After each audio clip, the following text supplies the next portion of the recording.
kya National Unity Platform n'obulungi bw'enkyukakyuka gye twagala.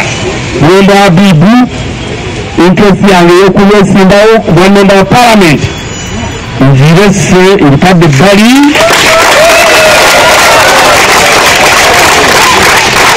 era nsobole okutambuza emirimu gya struggle nga tugasse bulungi abantu. Viva Bwembo, viva! Viva Bwembo, viva!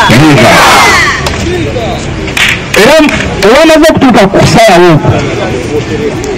weŋŋamba nti nina okuyita press conference ne bannange bonna bwe tubadde nabo mu race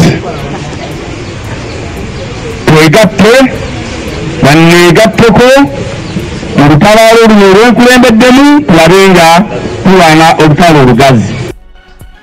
Oyo ye Ssaabakunzi ow'ekibiina ekya National Unity Platform wagwe oyinza okuyita National Mobilizer agenda okuba nga ate akwata office essaawa yonna oluvannyuma lw'okuba nti Delegates Conference y'ekibiina ekya National Unity Platform yatuula n'eronda omukulu Habibu Buwembo nga Ssaabakunzi oba National Mobilizer ow'ekibiina kino agenda okuba nga akulemberamu olutabaalo. Omukulu oyo bwe twogerera ng'akoze ekyafaayo ekitakoleka.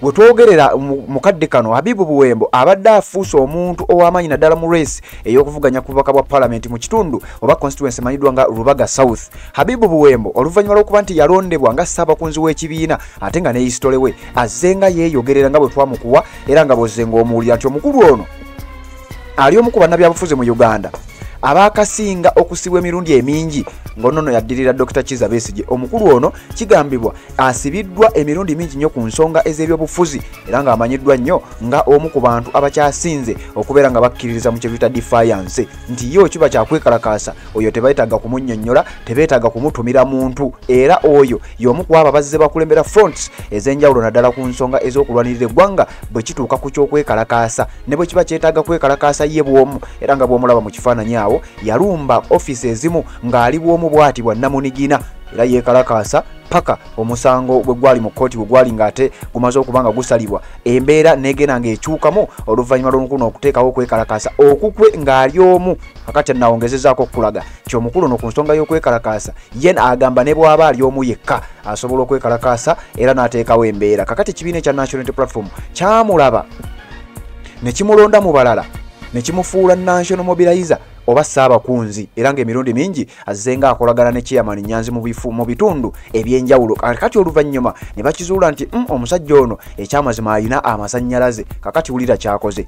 Habibu Buwembo avuddeyo n'alangirira n'ategeeza nti bannange okukwata ofiisi eno eya Ssaabakunzi bannayuganda bansuubiramu okuba nga nze ngenda okukulembera olutalo olw'okulaga obutali bumativu naddala bwe kinaatuuka ku nsonga z'okugenda ku street n'ebirala ebifaanana bwe bityo. Kakati ate n'abikwasaganya ntya ate nga mukadde ke kamu ate nga neegwanyiza obubaka bwa parliament agamba ekyamazima bino ebyokwesimbawo nga tukyali mu gavumenti y'emu tebigenda kukola makulu. Habibu Buwembo n'agamba kati kino ekyokwesimbawo kankiteeke ebbali njagala tusooke tubeere nga tuteekawo embeera era bw'atyo n'ayita olukuŋŋaana lwa bannamawulire kye tuyita press conference n'abategeeza nti bannange bannayuganda bannange sigenda kwesimbawo newankubadde nga nsibiddwa emirundi mingi nnyo newankubadde nga nze omu ku bantu mu Uganda abakyasinze okubeera nga tusibwa ku nsonga z'ebyobufuzi wabula sigenda kubeera nga nzija mu kalulu k'okwesimbawo era olwokaano nduvuddemu ngenda kuteekawo embeera nga nnwanirira bannayuganda mu nsonga y'okugenda ku nguudo mu nsonga y'okuzoganya mu nsonga y'okwekalakasa mu parliament sijja kuzoganyizaayo bulungi nnyo.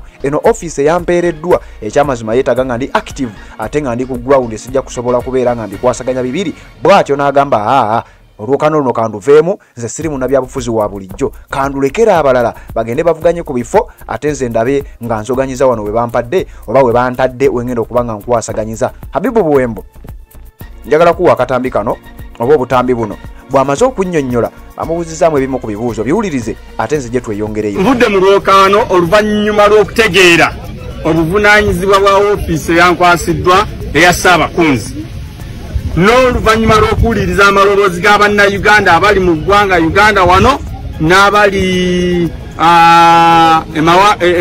ebweru w'eggwanga nga bayaayaana nga bagamba nti kano ke kakisa ke tulina okulaba nga tufuna enkyukakyuka gye tuzze tuyaayaanira era ne balaga nti nessuubi balirina mu Buwembo Habibu mu buvunaanyizibwa bwaweereddwa nendabanga mu mbeera lw'obutayiwa bantu abataddemu essuubi.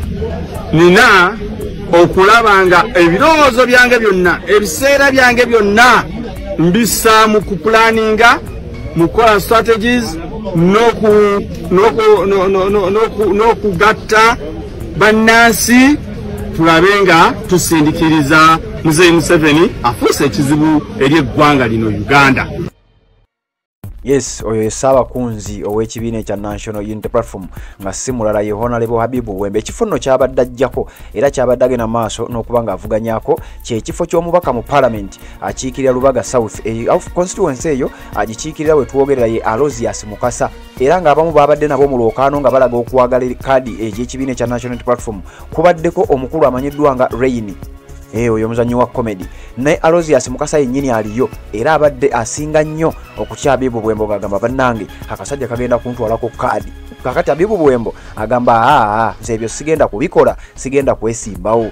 Mu kifo kyekimu abazze nga balaga okwagala kwabwe omukyala ow'ekibiina kya DP amanyiddwa ng'Omumbejja Nassolo naye yalagako interest era nga bwe twogerera y'omu ku abo bali mu lwokaano abeegwanyiza kaadi y'ekibiina ekya National Unity Platform mu kifo kino eky'omubaka wa Parliament akiikirira Lubaga South mu Parliament y'eggwanga ey'e12. Kakati Habibu Buwembo agamba sijja kusobola kuzoganya bulungi ate nga ndika abannonze ate nga balina bye bantuma mu Parliament ate no nga njagala kuteerawo bannayuganda mbeera. Ekyokubiri mu kaseera ak'okulayira sijja kusobola kukwasaganya kintu bulungi nnyo kubanga bannayuganda His Excellency Robert Kyagulanyi Ssentamu bw'anaaba tannalayira ekyamazima tebajja kuba bamativu. Kakati ate nga nnoonya kalulu kange kulayira nga mubaka wa Parliament ate nga nina okuteerawo bannayuganda embeera tulayize omukulembeze waffe sijja kubisobola. Kansooke nkuwa akatambi wano nga nnyonnyola ekibaddewo era bino bye bibadde ku press conference mukutu gwa Red Zone TV. Webale kubanga okyagoberera alina gy'osinzira okubanga gy'otulabira bw'oba tonaba kubanga osubscribinga kikole tubeere nga ate tutambula ffenna. Habibu Buwembo Ssaabakunzi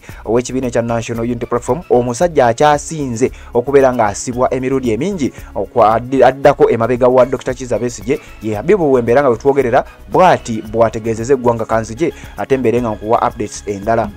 Nga njagala bategeeza ku lw'obulungi bw'eggwanga Uganda n'obulungi bw'ekibiina kya National Unity Platform n'obulungi bw'enkyukakyuka gye twagala Buwembo Habibu interest yange y'okulwesimbawo ku bwa member wa Parliament njirese njitadde bali